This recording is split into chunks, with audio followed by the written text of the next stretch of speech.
Sénateur Joyal. Mr. Bratzer, and my question, of course, to you would probably trigger an answer from our other two witnesses.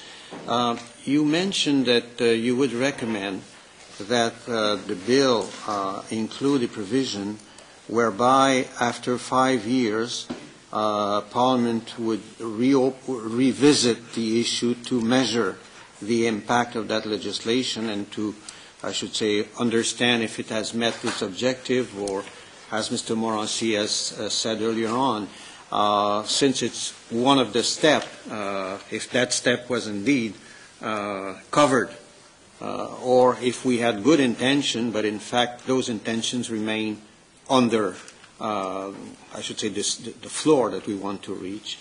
Could you explain to us, on the basis of your experience, why you suggest to us 5 years, and you think that the Section 5 of the bill that provides for 2 years at Section 8 of the Act, within 2 years after this section comes into force, why, in your opinion, 2 years is not enough?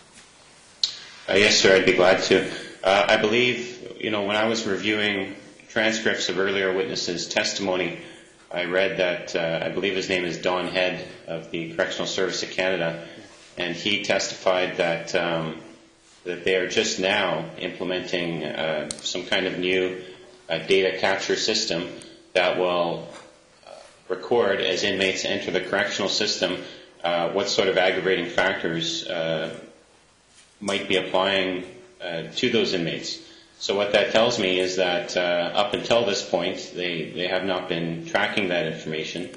So therefore, on the day that this legislation comes into effect, by definition, anybody that is going into a federal facility is serving 2 years or more. On the day that this legislation comes into effect, even if somebody was arrested, tried, and convicted all on the same day, sir, they would not be released until 2 years later, which is when the first report to Parliament would just be starting. So what I'm suggesting is that after the first 2 years, there simply will not be enough data for an evidence-based report to Parliament, and that after 5 years, we will have a better understanding of the levels of cost involved to the taxpayers regarding Bill S10. Pourrais-je demander à M. Morency ou M. Gagnon? I'd like to ask Mr. Gagnon, Mr. Morency, whether Mr. Bratzer's view is similar to theirs. You have to take into account convictions, appeals, and so forth. There is a minimum period of time in order to have data that will be relevant. As I said, this is part of our vision. That is a need to conduct research in order to better understand the phenomenon. And when we're talking about the enforcement of legislation here, I think that it is serious to expect that there will be a proper analysis or evaluation. 3 senators on the list, and this is just our first panel. Okay, it was to Mr. Bratzer about your statement about the issue of public policy, drug fight being also an issue of public health, I should say issue. Why do you put that much emphasis on the aspect that seems to be to deal with prevention and not with fighting organized crime? Why are you making that distinction in your presentation? Yes, it's an excellent question. And I think, all of us, the entire committee, and as well as the presenters, we share a lot in common in that we all fundamentally, we want the same thing. And we want laws and public policy that is going to result in the lowest possible levels of problematic substance use for Canadians.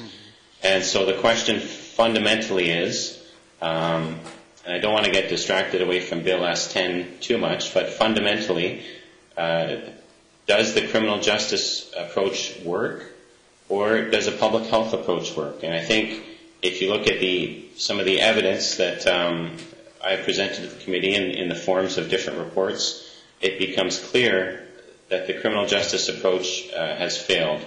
increasing drug law enforcement intensity will likely result in increased drug market violence in communities across Canada. Merci. J'aurais aimé que M. Morency Gagnon peut-être commente aussi. I would have liked to have had Mr. Morency and Mr. Gagnon comment as well, if they can do so in a few seconds. It is my view, and I come back to what was said in the message. There is a balance to achieve between the message that's being sent out that there is consequences or there will not be consequences. And I think that this is one of the strengths of this bill. There is a balance between the two. Is it perfect? Probably not. And I'd simply like to say that it will continue to be necessary to put a great deal of effort into prevention, and my colleague also talked about this at some length. And legislation cannot achieve something by itself. There are other things that will be necessary as well. When I said when it comes to the consumers, I think that the health and prevention should be emphasized. And when we're talking about traffickers, then it's repression, of course, that will achieve the greatest results. Thank you. It's not because we don't wish to continue. I'll just limit it to one question, Madam Chair. Mr. Bratzer, and we talk about the criminal justice system failing, and I think a lot of people would agree with you with respect to that. I guess it's your reasons in terms of how to address that. I may disagree with. I was looking. We're having a witness later today from British Columbia who did a study, and one of the conclusions was that lawbreakers have to rack up 9 or more prior drug convictions before they have a better than 50-50 chance of being sent to jail. That's the British Columbia experience, according to that study. So I think perhaps the criminal justice system, with the tools that are in place currently, has failed Canadians, and that's why I think the government is introducing new measures and to try and improve the impact in terms of reducing abuse. I am curious about the comment you just reiterated, where you're talking about violence increasing with increased enforcement. I wonder if you could elaborate on that a little bit, how that is going to occur, what's going to cause that to occur, and just spell it out in a little more detail if you can. Yes, sir, I'd be glad to. Perhaps the best example internationally right now is Mexico, where since 2006, when President Calderon sent in the army to tackle the violent drug cartels there, over 28,000 people have died in violence between state and drug cartels and the drug cartels themselves. Now, some might say, you know what, those are just bad guys killing each other. But in reality, many of those people are soldiers, police officers, journalists, politicians, and innocent citizens, a business person who refused to take a bribe. And so truly it does have a significant impact on civil society. At a smaller level in Canada, typically what happens after a lengthy and complex police investigation, the top tier of an organized crime group might be arrested and sent to jail, while the people at the lower tiers, they don't all of a sudden stop. And instead what happens is they compete with each other in order to become leaders of that organization, or they start their own separate organized crime groups and begin fighting each other. And of course, when I say compete, they don't sit down with their lawyers and sort it out in civil court, sir. They use machine guns and all kinds of violence. And so that is what I mean when I say that increasing drug law enforcement intensity can actually precipitate violence in communities across Canada. Care to respond? I did react to this because I'd like to respectfully submit, and I don't want to commit any international blunders here, but we are not talking about a comparable situation. We are not in the same situation, by no means at all.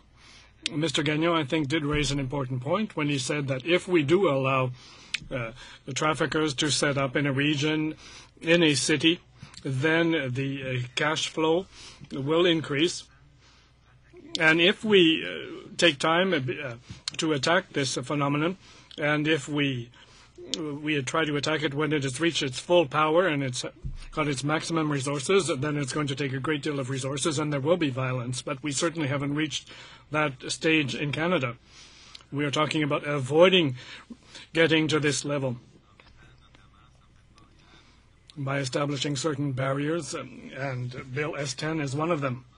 So I simply wanted to respectfully submit this. I'm not attempting to detract in any way from the observations being made by Mr. Bratzer, but the fact is we are talking about a very different situation in Canada, in my view. Thank you. Merci beaucoup. Monsieur Gagnon, Monsieur Morency, tout d'abord. Mr. Gagnon, Mr. Morency, I'd like to thank you first of all for your testimony. I think it's certainly well balanced and quite interesting. And in my view, it is quite professional. Your understanding of these issues is useful to us. The question I have is for you, Mr. Gagnon. It's a single question then, relating to the houses that you talked about in Ville de MontrEal, in a well-off neighborhood. I'd like to know whether you checked with the property registry to find out who the owners of the building were. We do have this information available to find out who the owners are. So this is something that we'll be examining. This is a new provision that has been put into effect. I have seen cases where people didn't conduct the proper verifications, and unfortunately they did buy houses where there had been grow-ups and there were problems with mold and other things. In some cases, it's the owners were renting the property. The owners are responsible for the damage. They thought that they were renting to someone who was reliable, but in fact it was rented to someone who wanted to set up a grow-up. So we do have both types of situation. So as I understand, so far you haven't been able to establish a certain pattern or a link with organized crime, and these groups own such properties. No, we haven't been able to do so. I took part in the search, and this was the previous stage, so there was no investigation conducted in the matter.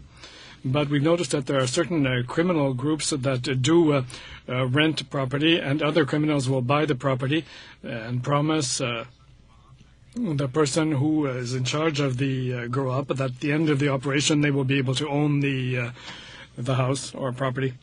There are different patterns. It depends on the particular criminal group. Whatever costs, what costs less is when they rent the property.